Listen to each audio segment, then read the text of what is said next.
আজকের ভিডিওতে আমরা সুডো কমান্ডস নিয়ে আলোচনা করব। একটা রেগুলার ইউজারকে যদি আমরা রুট ইউজারের মতো প্রিভিলেজ দিতে চাই তাহলে আমাদেরকে অবশ্যই সুডো কমান্ডসকে অ্যাক্টিভেট করতে হবে। তো সুডো কমান্ডস কিভাবে অ্যাক্টিভেট করতে হয় চলুন দেখে আসি। প্রথমে ভার্চুয়াল মেশিনটা ওপেন করব। আমাদেরকে অবশ্যই এই রুট ইউজারে প্রবেশ করতে হবে। এখন পাসওয়ার্ডটা দিয়ে দিব। এখন লিনাক্স সিস্টেমে সুডো প্রিভিলেজ নিয়ে কাজ করা হবে। এর জন্য কিছু নতুন ইউজার তৈরি করব এবং একটা গ্রুপ তৈরি করব। তো আমরা জানি যে নতুন ইউজার তৈরি করার জন্য আমাদের লিখতে হয় ইউজার অ্যাড। এখানে ইউজারের নাম দিব। নামটা কি হতে পারে? ধরেন user 1, user add, user 2, user add, user 3। Enter দিই। এখন একটা গ্রুপ তৈরি করব। গ্রুপ অ্যাড, গ্রুপের নাম দিব হচ্ছে ইউজার গ্রুপ সুডো। এত বড় না, একটু ছোট দিই। User group 1। এন্টার দেই। এখন এই ইউজারগুলো তৈরি হলো কিনা সেটা চেক করব। এখানে লিখব টেল ইটিসি গ্রুপ। দেখেন এখানে ইউজার গ্রুপ 1 এবং ইউজার 1, ইউজার 2, ইউজার 3 তৈরি হয়ে গেছে। এখন আমরা চাচ্ছি যে ইউজার 3 কে রুট ইউজারের মতো প্রিভিলেজ দিতে। অর্থাৎ রুট ইউজার যেরকম ইউজার অ্যাড করতে পারে, ইউজার ডিলিট করতে পারে, গ্রুপ তৈরি করতে পারে, এরকমভাবে ইউজার 3ও করতে পারবে। কিন্তু বর্তমানে কিন্তু সে পারে না। লগ ইন করি, যেরকম সু ইউজার 3। এখন চেষ্টা করি যে ইউজার অ্যাড করতে, দেখি হয় কিনা। এন্টার দেই। দেখেন এখানে পারমিশন ডিনাই দেখাচ্ছে এবং দেখেন এখানে একটা মেসেজ দিচ্ছে, সেটা হচ্ছে can not log etc passwd। অর্থাৎ ইটিসি passwd ফাইলে এই ইউজারকে এন্ট্রি করতে পারছে না, কারণ হচ্ছে এই ইউজারকে রুট ইউজারে প্রিভিলেজ দেওয়া নাই। তো এখন আমরা যদি এই ইউজার 3 কে রুট ইউজারে প্রিভিলেজ দিতে চাই তাহলে সুডো কমান্ডসকে অ্যাক্টিভেট করতে হবে। এখন আমাদেরকে ইটিসি ডিরেক্টরি সুডো ফাইলসে যেতে হবে এই ইউজার 3 কে রুট ইউজারের মতো পারমিশন দেওয়ার জন্য। তো এখন আমরা সু মেরে আবার রুটে চলে যাই। রুটের পাসওয়ার্ডটা দিয়ে দেই। এখন সুডো ফাইলস ওপেন করার জন্য আমাকে লিখতে হবে bi sudo। এখন এন্টার দেই। এখন এখানে নিচের দিকে পড়ে দেখেন যে এখানে রিকভার, ডিলিট, ইট, কুইট, অ্যাব্রোট এগুলো লেখা আছে। আপনাদের যদি কোনো সমস্যা হয় বা এই ফাইলটা যদি অলরেডি এক্সিস্ট এরকম দেখায় তাহলে আপনারা অবশ্যই প্রেস করবেন, মানে এডিট এনিওয়ে। দেখেন আমার ফাইলটা ওপেন হয়ে গেল। এখন বোঝার সুবিধার্থে আমি এখানে সিরিয়াল নাম্বার ব্যবহার করব। তো সিরিয়াল নাম্বার আনার জন্য আমাকে লিখতে হবে set NU। এখানে লিখে এন্টার দিব। দেখেন সিরিয়াল নাম্বার চলে আসলো। এখন এখানে দেখেন যে 101 নাম্বার লাইনে যে বলা আছে যে allow root to run any commands anywhere. অর্থাৎ আমি যদি এনি কমান্ডস অর্থাৎ যে কোনো কমান্ড যে কোনো জায়গায় অ্যালাউ করতে চাই তাহলে আমাকে অবশ্যই এই লাইনে লিখতে হবে। আমরা জানি যে ভিএম টেক্সট এডিটরে কোনো কিছু ইনসার্ট করতে হলে অবশ্যই আই প্রেস করতে হবে। আই প্রেস করে আমি চলে যাব এখানে। এটা এখন কপি করব। তো কপি করার জন্য আমি এখন এসকেপ প্রেস করি। এসকেপ প্রেস করে ওয়াই প্রেস করব। এখন আমি পেস্ট করার জন্য প্রেস করব। দেখেন আমার এটা কপি হয়ে গেল। এখন আমার ইউজারটা কি ছিল? ইউজার হচ্ছে আমি ইউজার 3 কে পারমিশন দিব। এখন এডিট করার জন্য আই প্রেস করব। তাহলে ইনসার্ট মোডে চলে গেল। এখন ব্যাকস্পেস এটা প্রেস করতে থাকবো, তাহলে এটা রিমুভ হয়ে যাবে। এখন এখানে নাম দিয়ে দিব ইউজার 3। দেখেন এখানে ইউজার 3 লেখা আছে। এখন আমাদের এখানে কাজ শেষ। আমি প্রিভিলেজ দিয়ে দিলাম। এখন আমরা এটা সেভ করব।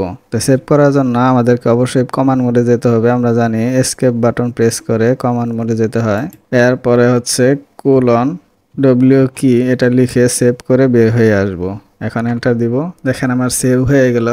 এখন আমি একটা কাজ করব, সেটা আগে করতে ভুলে গেছি। সেটা হচ্ছে ইউজার 3 তে আমি পাসওয়ার্ড দিয়ে দিব। তো পাসওয়ার্ড দেওয়ার জন্য passwd ইউজার 3 এটা লিখতে হয়। এরপরে এখানে পাসওয়ার্ডটা দিয়ে দিব।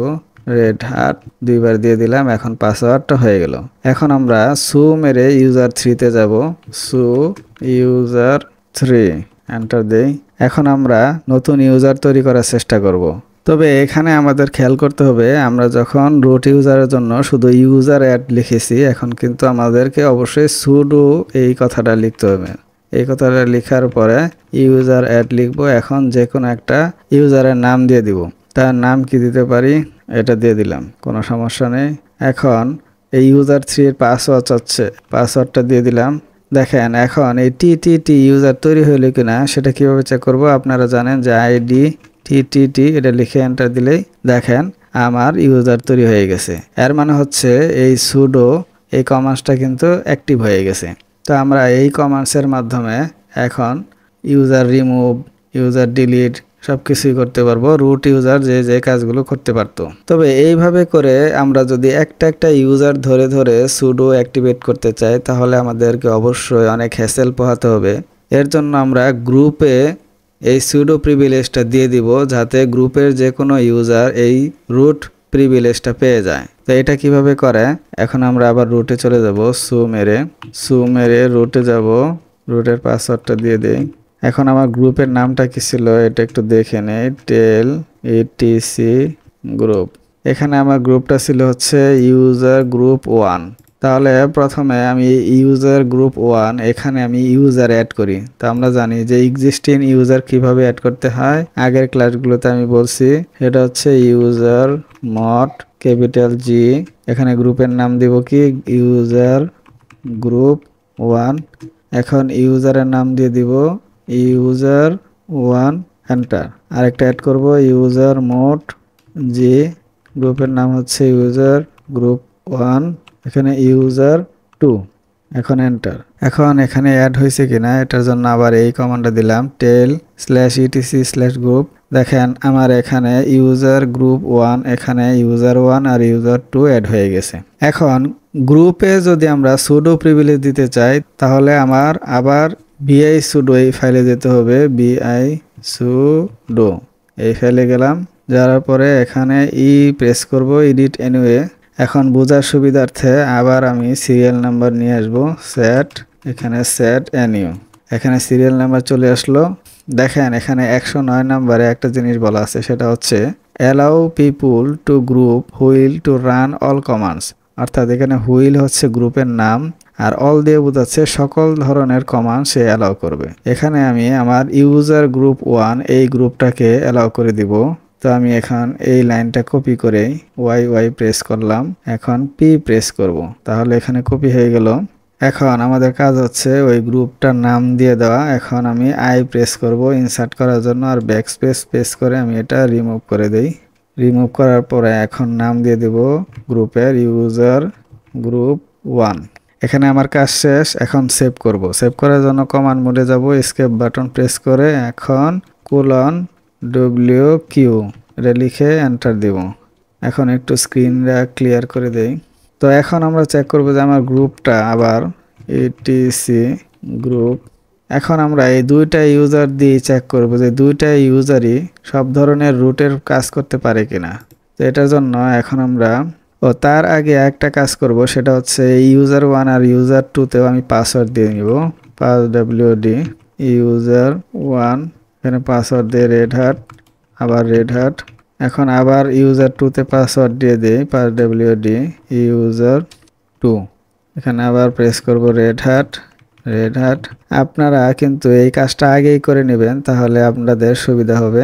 এখন আমরা ইউজার 1 এ প্রবেশ করব। তো সু ইউজার 1 লিখে এন্টার দিলাম। এখন আমরা দেখি যে ইউজার 1 দিয়ে আমরা ইউজার অ্যাড করতে পারি কিনা। তো ইউজার অ্যাড করার জন্য আমরা জানি যে রেগুলার ইউজারকে যদি আমরা রুট প্রিভিলেজ দেই তারপরেও কিন্তু আমাদের আগে সুডো কমান্ডটা ব্যবহার করতে হয়। তো এই কারণে সুডো এটা লিখলাম। এখন ইউজার অ্যাড করব, ইউজার অ্যাড যে কোনো একটা নাম দিয়ে দিব, ওয়াই নাম দিয়ে দিলাম। এখন ইউজার 1 এর পাসওয়ার্ড চাচ্ছে, তো পাসওয়ার্ডটা দিয়ে দিলাম। দেখেন আমার ইউজার তৈরি হয়ে গেল। এটা চেক করব কিভাবে, আইডি ওয়াই, দেখেন আমার ইউজার তৈরি করতে পারছি। এখন দেখি যে ইউজার রিমুভ করতে পারে কিনা। তো ইউজার ডেল, এখানে ওয়াই এন্টার দিলাম। দেখেন এখানে পারছে না, কারণ হচ্ছে কি জানেন, যে এখানে আমরা সুডো ব্যবহার করি না, সুডো ইউজার ডেল ওয়াই। এখন দেখেন আমার ডিলিট হয়ে গেছে। তো এটা চেক করবো কিভাবে, এখানে আইডি ওয়াই এটা লিখে এন্টার দেই। দেখেন এখানে কোনো ইউজার নেই, অর্থাৎ রিমুভ হয়ে গেছে। এখন আমরা ইউজার 2 তে প্রবেশ করব এবং দেখব সে রুট ইউজারে প্রিভিলেজ পাইছে কিনা। তো এই কারণে আমি এখন সু মেরে চলে যাব ইউজার 2-তে। এখানে ইউজার 2-র পাসওয়ার্ডটা দিয়ে দিব রেড হ্যাট অথেন্টিকেশন ফেল, অর্থাৎ আমাকে আগে রুট ইউজারে যাই, রুট ইউজারের পাসওয়ার্ডটা দিয়ে দিই। এখন আমি সু মেরে ইউজার 2-তে যাই। এখন চলে আসছি। এখন আমি এই ইউজার 2 দিয়ে ইউজার তৈরি করব। তার আগে সুডো লিখব ইউজার অ্যাড, এখন যে কোনো একটা নাম দে আর। এখন ইউজার 2-র পাসওয়ার্ডটা দিয়ে দেয়। আমি জানি যে পাসওয়ার্ড দিয়েছিলাম রেড হ্যাট। দেখেন ইউজার তৈরি হয়ে গেছে, তৈরি হয়েছে কিনা আইডি আর লিখলাম। অর্থাৎ এখানে রুট ইউজার যে কাজটি করতে পারছিল সেই কাজটি এখন ইউজার 2 করতে পারবে এই সুডো প্রিভিলেজ দেওয়ার মাধ্যমে। এতক্ষণ আমরা দেখলাম যে রুট ইউজার যেরকম সকল কমান্ডস অ্যাক্সেস করতে পারত, সেরকমভাবে রেগুলার ইউজারগুলো কিন্তু অ্যাক্সেস করতে পারছে। কিন্তু এমন যদি হয় যে আমি শুধুমাত্র কিছু কমান্ডসের অ্যাক্সেস দিব, সেটাও কিন্তু সম্ভব। তো আমরা চাচ্ছি যে এখানে ইউজার 3-কে আমি শুধুমাত্র কয়েকটা কমান্ডসের অ্যাক্সেস দিব। তো সেটা কিভাবে দিতে হয় চলুন এখন দেখব। এখন স্পেসিফিক কিছু কমান্ডসের অ্যাক্সেস দেওয়ার জন্য আমাকে অবশ্যই আবার বিআই সুডোতে যেতে হবে। বিআই সুডো এই ফাইলে গেলাম, যাওয়ার পরে এখন দিব এডিট এনিওয়ে। এখন বোঝার সুবিধার্থে আবার আমি সেট এনিও এটা লিখলাম। এখন আপনারা চলে যাবেন উপরে 48 নাম্বার লাইনে, এখানে 47 48 এই লাইনে চলে যাবেন। এখানে দেখেন একটা কমান্ডস আছে, কমান্ড এলিয়াস ড্রাইভার্স, অর্থাৎ ড্রাইভার্সের জন্য সে এই স্পেসিফিক এই ডিরেক্টরিটা অ্যাক্সেস করার অনুমতি প্রদান করছে। তো আমরা চাইলে এখন এখানে দেখেন আইসিটি নামে একটা নাম দিছি, এখানে যে কোনো নাম দিতে পারেন। তো আই প্রেস করে আমি এখন তো কি নাম দেওয়া যায় বোঝার সুবিধার্থে আমি পিপিপি বড় হাতে দিতে হবে অবশ্যই, পিপিপি দিয়ে দিলাম বোঝার সুবিধার্থে, এটা স্পেসিফিক কিছু না। এখন দেখেন ইউজার অ্যাড আর ইউজার মডিফাই করার পারমিশন দিব, আর কোনো পারমিশনে আমি রেগুলার ইউজারকে দিব না। ঠিক আছে, আমরা জানি যে এই ডিরেক্টরিতে ইউজার অ্যাড কমান্ডসটা আছে, সুতরাং এই ডিরেক্টরিটা আমরা লিখে দিব। এই কমান্ডসটা কিন্তু হুবহু লিখতে হবে। ঠিক আছে, হুবহু লিখতে হবে এবং ডিরেক্টরিটা আপনাকে অবশ্যই স্পেসিফিক সঠিক হতে হবে। ঠিক আছে, যে কমান্ডস আপনারা দিতে চান সেই কমান্ডসের ডিরেক্টরিটা আপনাদের অবশ্যই সঠিক হতে হবে। এই ডিরেক্টরিগুলো কিভাবে পাবেন দেখেন, আমরা এখন ইউজার এই ডিরেক্টরিতে চলে যাই। এখানে ফাইলস, আদার লোকেশন, কম্পিউটার। আমরা জানি যে রুট ইউজারের সকল কমান্ডস থাকে কোথায়, এসবিনে। তো ইউজারের জন্য কমান্ডসগুলো থাকে ইউজার ডিরেক্টরিতে। তো ইউজার ডিরেক্টরিতে তো আমরা ইউজারে যাই, ইউজার যাওয়ার পরে এসবিনে যাব। এই এসবিন কিন্তু রুট ইউজার ছাড়া কেউ অ্যাক্সেস করতে পারে না। এখানে খেয়াল করে দেখেন যে আমরা ফিজিক্যালি যদি দেখি যে ইউজার ডিরেক্টরিতে এসবিন ফোল্ডারে এই user add, user del, user helper, user mod এগুলো কমান্ডস আছে। তো আমরা চাইলে এখান থেকে যে কোনো কমান্ডস আমি এই নর্মাল ইউজার বা রেগুলার ইউজারের জন্য প্রিভিলেজ দিতে পারি এই ফাইলে। তো এখন আমি 48 নম্বর লাইনে শুধুমাত্র ইউজার অ্যাড করার আর ইউজার মডিফাই করার পারমিশন দিলাম। এখন আমার চলে যেতে হবে আবার সেই 101 নম্বর লাইনে। এখানে আমি কোন ইউজারকে প্রিভিলেজ দিব, আমি ইউজার 3-কে সকল প্রিভিলেজ দিয়েছিলাম, এখন শুধুমাত্র ইউজার অ্যাড আর ইউজার মডিফাইয়ের প্রিভিলেজ দিব।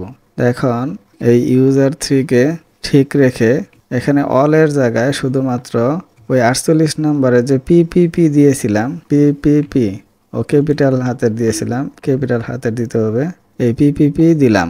এখানে আবার একটু চেক করে নেই যে ঠিক আছে কিনা। দেখেন এখানে পিপিপি এই এখানে যে নামটা দিবেন এই 100 এই নাম 103 নাম্বার লাইনে এই পিপিপি এটা দিলাম। এখন আমরা সেভ করব। সেভ করার জন্য কমান্ডস মোডে যাব, যাওয়ার পরে এখন :WQ লিখে এন্টার দিব। আমার সেভ হয়ে গেল। এখন আমরা চেক করব। এখন আমরা সু মেরে ইউজার 3-তে যাব, সু ইউজার 3 এটাতে গেলাম। এখানে এখন আমরা ইউজার তৈরি করার চেষ্টা করব, সুডো ইউজার অ্যাড যে কোনো একটা নাম দিয়ে দিব, যে দেখেন আমার যে তৈরি হয়ে গেল, আইডি যে এন্টার। দেখেন আমরা ইউজার তৈরি করতে পারছি। কিন্তু এখন আমরা ইউজার রিমুভ করা দেখব। তো আমরা কিন্তু এই বিআই সুডো ফাইলে শুধুমাত্র ইউজার অ্যাড এবং ইউজার মডিফিকেশন এর পারমিশন দিছি। আমরা কিন্তু ইউজার ডিলিট করার পারমিশন দেই নাই। তো দেখি যে সে ইউজার ডিলিট করতে পারে কিনা। আমরা জানি যে ইউজার ডিলিট করার জন্য ইউজার ডেল এখানে যে এটা লিখতে হয়, তবে এর আগে সুডো প্রেস করতে হবে। নর্মাল রেগুলার ইউজারদের জন্য সুডো এন্টার। দেখেন এখানে সরি বলতেছে, অর্থাৎ সে ইউজার ডিলিট করতে পারবে না। সে শুধুমাত্র ইউজার অ্যাড এবং ইউজার মডিফিকেশন করতে পারবে, আদার্স কোনো কাজই করতে পারবে না। তো আমি আবার ভিআই সুডো ফাইলে যাব একটা ভুল দেখানোর জন্য, যে এখানে প্রায় সময় অনেকের ভুল হয়ে থাকে। তো এখানে সু মেরে রুটে যাই, এখানে রুটের পাসওয়ার্ডটা দিয়ে দেই, এন্টার। এখন ভিআই সুডো এটাতে গেলাম, এখানে এখানে দেখেন আমরা অনেক সময় উপর থেকে আমরা হ্যাশ সহ কপি করে ফেলি। আমাদের কিন্তু হ্যাশ সহ কপি করা যাবে না। এখানে দেখেন আমি কিন্তু হ্যাশ সহ কপি করি নাই। এখানে দেখেন নিচের দিকে হ্যাশ সহ কপি করি নাই। তার মানে যদি আমি হ্যাশ ইউজ করি তাহলে কিন্তু আমার এই লাইনটা কাজ করবে না। এই বিষয়টা আপনাদের খেয়াল রাখতে হবে। তো আজকের মতো এই পর্যন্তই। আগামী ভিডিওতে আমি পাসওয়ার্ড পলিসি নিয়ে আলোচনা করব। সেই পর্যন্ত ভালো থাকুন, সুস্থ থাকুন। আর ভিডিওটি ভালো লাগলে অবশ্যই চ্যানেলটি সাবস্ক্রাইব করে রাখুন। আসসালামু আলাইকুম।